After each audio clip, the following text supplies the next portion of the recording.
அந்த தென்றல் பெண்ணும் சொன்னாளம்மா உந்தன் சேதியே. அவள் சொன்ன பின்பு மின்னல் போல வந்தேன் தேடியே.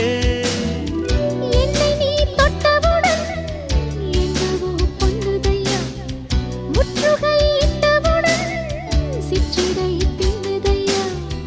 வெட்கம் விடுமோ அச்சம் விடுமோ, தக்க துணைதான் பக்கம் வருமோ.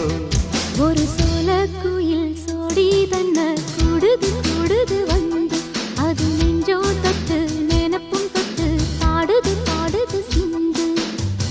கிட்ட வருமோ ஒட்ட வருமோ.